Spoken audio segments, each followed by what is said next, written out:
Vamos a mais um assunto, centro de massa. Tá? Por que você vai ver centro de massa aqui no Física em Casa? Deve ter alguma importância. Então, onde que mora aí a questão que é fundamental para que a gente entenda a existência do centro de massa? Imagine essa situação, eu tenho uma superfície plana horizontal, você coloca lá um objeto de massa M em repouso, bonitinho, ele está lá parado, tá? E aí você pega e aplica sobre ele duas forças horizontais de 10 newtons, uma para a direita e uma para a esquerda. E aí eu te pergunto, o que acontecerá com esse bloquinho? Logicamente, você como grande estudioso da física, falará, de acordo com as leis de Newton, a lei do Newton lá, o que fala a primeira lei? A primeira lei diz que se a força resultante é zero, um objeto parado permanece parado. Um objeto em movimento continua movimento retilíneo uniforme, Então beleza. 10 para a direita, 10 para a esquerda, resultante é zero, bloquinho continua parado.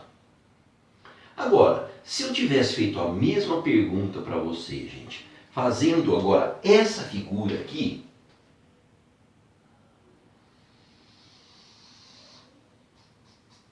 bloquinho parado na superfície horizontal, e eu aplico sobre ele duas forças de 10 newtons, uma para a direita, ambas horizontais, uma para a direita e uma para a esquerda.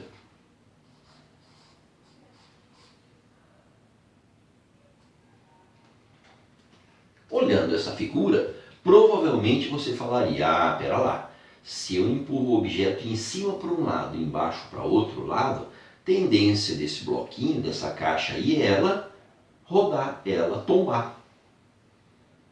Ora, mas qual é a justificativa física para isso? Não é as leis de Newton que estão valendo? Uma força de 10 para a direita e uma de 10 para a esquerda, qual que é a resultante delas? Zero.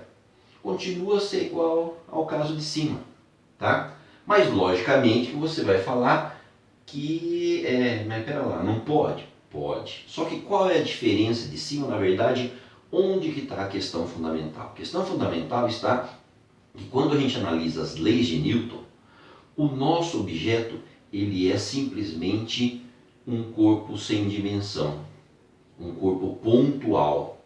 Ele se resume a um ponto, ou seja, não existe o formato dele propriamente dito, apesar da gente sempre desenhar bloquinhos nos exercícios, vem uma esfera lá, mas sempre está levando em consideração que o objeto tem uma dimensão praticamente nula.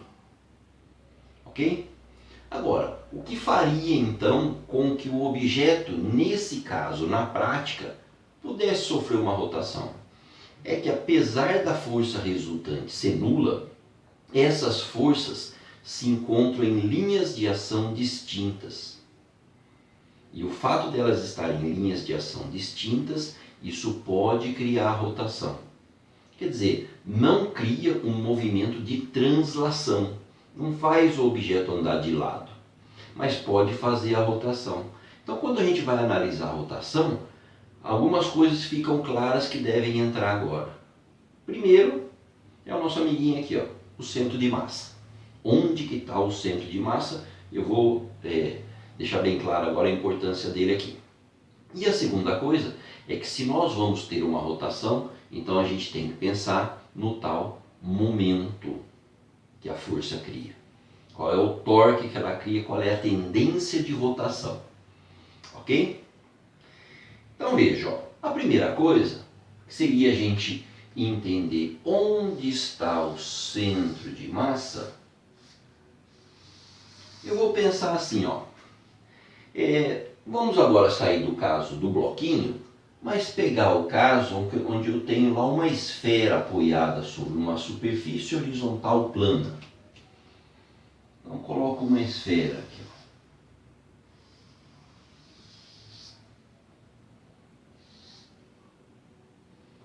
esfera de centro C, raio R, apoiada numa superfície plana. Pego lá, ponho uma bola num lugar, tiro a mão, o que acontece? Você vai falar, ela fica parada. E eu pergunto, por que fica parada? Você vai falar, é porque por causa do Newton a força resultante é nula. Beleza? Quais são as forças aí para dar uma resultante nula? Bom, a primeira coisa que você vai falar, já que essa esfera tem uma massa, ela tem um peso. É aí que tá. Não vamos falar primeiro do peso. Vamos falar assim, essa esfera aí ela é puxada para baixo, é a força peso, mas ela se apoia no chão, ela faz uma força no chão. Então, como ela aplica uma força no chão para baixo, o chão aplica nela uma força para cima. E essa força aqui, que é uma força de contato entre essas duas superfícies, é aquela que a gente chama de normal, né? Então, se aqui existe a normal como um vetor normal, então aqui na de baixo existirá o menos normal, o vetor oposto, ação e reação. A esfera faz força no chão, o chão faz força na esfera, ok? Agora, que outra força tem nessa esfera? Tem o peso. Então aí é que vem a situação, gente. Onde que está a força-peso? A força-peso, pense nesse caso aqui, ela poderia, ela poderia estar representada aqui, força-peso? Não poderia, né? Não, por que não? Porque se a normal está numa direção e o peso está em outra, pode criar uma rotação. Então você põe a esfera lá paradinha, superfície plano horizontal, você põe ela paradinha, você tira a mão, ela roda, e aí que ela vai parar? Não, você coloca daí ela já fica parada. Então, obrigatoriamente, se a força normal está aqui no contato, né, perpendicular à superfície, a força normal está nessa direção.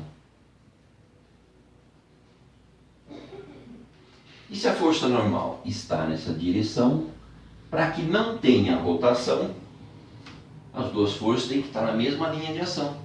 Então, portanto, o peso tem que estar nessa linha. O peso tem que estar nessa linha, mas ele pode estar em qualquer lugar dessa linha?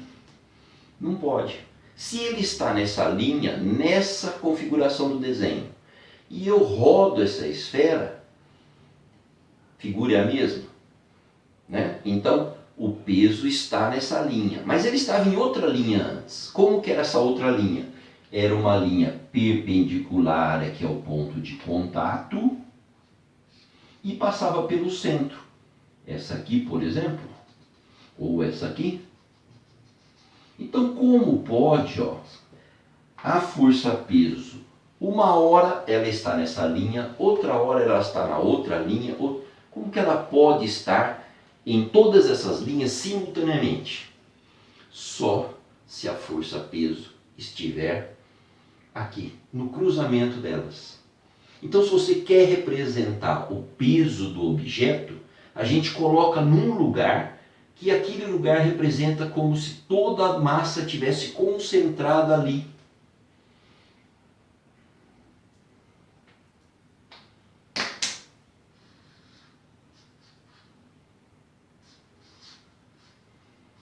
Força-peso está aqui no centro do objeto. Centro do objeto é a distribuição de massa em torno dele é uniforme, como se toda a massa tivesse centrado naquele único ponto. Quem que é esse ponto? O centro de massa. A gente normalmente abrevia pelas coordenadas cm, ou seja, o centro de massa ele é um ponto onde eu posso pensar que o objeto, tendo um certo tamanho, pode ser analisado como se todo ele tivesse centralizado naquele ponto. E aí, se todo ele está naquele ponto, eu posso tratar o objeto como sendo algo sem dimensão. Mas é uma simplificação, ok? Então, o que eu quero agora, nessa sequência, entender é como localizar o centro de massa de alguns objetos. Ok? Tudo bem? Então vamos a eles. Ó. Então vamos lá. Qual é o primeiro caso que eu vou ver? Bom, o primeiro caso é se eu tiver um objeto, por exemplo, uma barra retangular aqui, né, de lateral, seção retangular. Mas ele é um objeto grande, é um objeto extenso. Tá? Não posso tratar ele como um ponto material. Eu quero saber onde está o centro de massa dele. Quer dizer, onde que está aquele lugar que eu consigo equilibrar o ponto. Então imagine, ó, que esse aqui é o meu objeto. O centro dele está no meio dele, exatamente o meio geométrico aqui, ó. Se estiver o centro de massa aqui, o peso está aqui. Como eu estou fazendo uma força para segurar para cima, peso aqui, normal aqui, as duas forças estão na mesma linha de ação, não vai criar um momento torque. Mas não tem jeito, né? Ó, eu solto, ele roda. Então o centro de massa está para cá. Quer dizer, existe um lugar aqui, ó, que não é o centro geométrico do objeto. Está vendo que tem muito mais objeto para cá do que para cá? Mas aqui está o centro de massa. Peso nesse lugar e força de apoio nesse lugar. As duas forças na mesma linha de ação não cria tendência de movimento.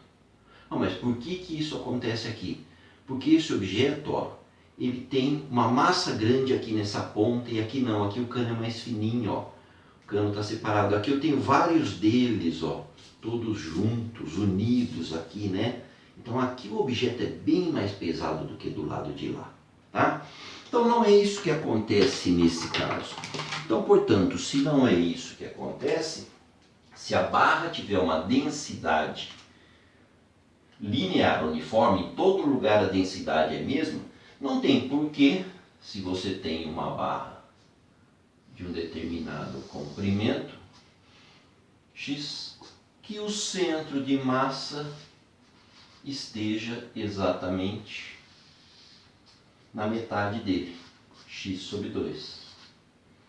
Tá? Ou seja, o centro de massa está no centro geométrico do objeto, se o objeto tiver uma forma simétrica.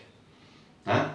Então, por exemplo, né, o que seria isso? Ó, segundo caso, vamos pegar lá aquele bloquinho da primeira figura. Ó. Ah, eu quero desenhar a força-peso. Ah, desenha no centro de massa.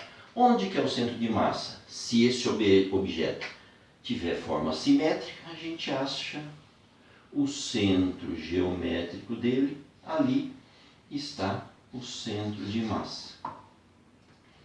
Ok? Uma esfera, centro geométrico, é o centro da esfera. Tá? Agora, a questão principal é se eu tiver uma situação onde eu não consigo fazer essa análise, né, da simetria. Tá? Então, essa análise da simetria, ela é boa ainda para que a gente entenda o caso onde é não simétrico. O que seria ele? Ó, por exemplo, qual que é o centro de massa de um sistema que é assim, ó, uma esfera de massa M unida por uma haste a outra esfera de massa M, por uma haste que tem um peso desprezível em relação a essas massas M. Peso desprezível. Tá? Então só tem, na verdade, duas massas M aqui. Onde está o centro de massa? Onde está aquele lugar que você consegue pôr o dedo e equilibrar? Ah, está no centro.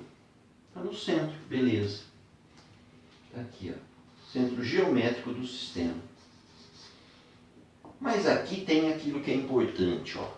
Para você achar onde está o centro geométrico, isso quer dizer que cada parcela da massa faz uma força que está querendo rodar o objeto para um lado, mas tem outras forças querendo rodar o objeto para o outro lado, e isso produz um equilíbrio. Mas que equilíbrio é esse? É a força com a posição. Então eu sei, ó, que essa massa aqui, ó, tem uma força aqui, planeta puxando para baixo, tem um peso. Aqui também, ó, o centro tem um peso, massas iguais, pesos iguais, forças iguais. Obrigam a que a gente tenha distâncias iguais. Se aqui tem uma distância, aqui vai ter a mesma distância, x e x. Centro geométrico, mas é isso que a gente está levando em consideração. A força e a distância que está aplicada. Se eu tiver uma força maior, eu compenso com uma distância menor. Se eu tiver uma distância maior, eu compenso com uma força menor. Tá? Então, o que seria isso? Isso seria aqui, por exemplo, ó. Quarta situação. Eu tenho aqui uma esfera de massa m unida por uma haste de massa desprezível a uma outra esfera de massa 2m. Pode ser o mesmo tamanho, né? Não é porque a massa é diferente que o tamanho tem que ser diferente também. Se for o mesmo material, é lógico, tá? Mas não precisa ser. Então, agora, o centro de massa é o centro geométrico. Aqui, ó, basta a gente pegar a mesma distância para cada lado? Não. Se desse lado eu tenho o dobro de massa e, portanto, eu tenho o dobro de força, 2P, comparado com esse lado P. Então, onde eu tenho mais força, eu vou ter menos distância, distância menor. E exatamente nessa relação, ó.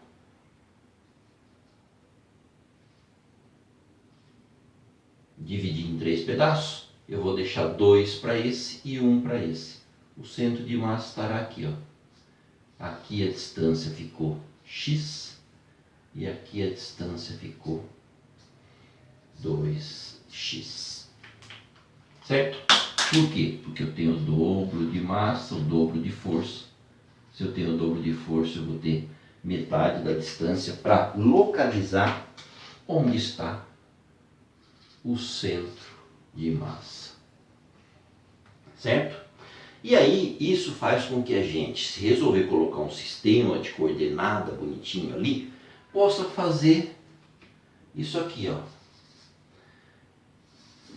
Se você tiver um objeto formado de várias partículas,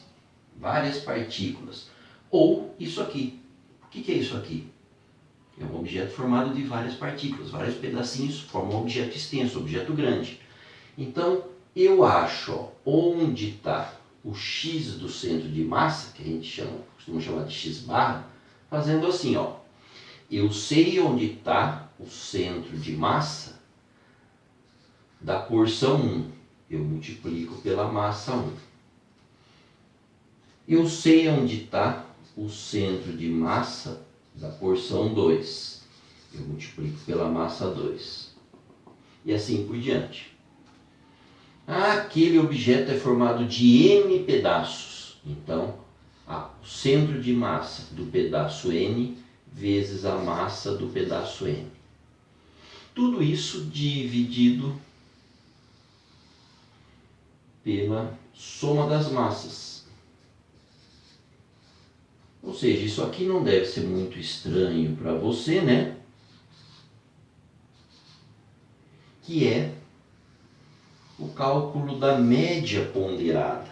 Ou seja, aquele objeto contribui, e qual é o formato com que ele contribui? Depende do peso que ele exerce no cálculo. Então, uma média ponderada, existe um peso. Se as massas forem iguais, nós estamos somando e dividindo pelo total. Mas elas não precisam ser, como é esse caso aqui de cima. Tá? Agora, esse é o x. X por quê? Porque eu tenho um eixo x e y para localizar onde está o centro de massa. Então imagine que eu tenha lá, ó, num sistema de coordenadas x, y, um objeto e eu quero achar onde está o centro de massa dele. Então eu vou localizar onde que está o x barra dele e onde que está o y barra dele. A coordenada x do centro de massa, a coordenada y do centro de massa. Desde que eu possa dividir ele em n pedaços e saber onde está o centro de massa de cada pedaço. Tá certo? Então isso aí, ó, eu vou mostrar para você agora através de um exemplo, tá? Que aí acho que você vai entender bonitinho onde que está essa relação, ok? Então vamos lá.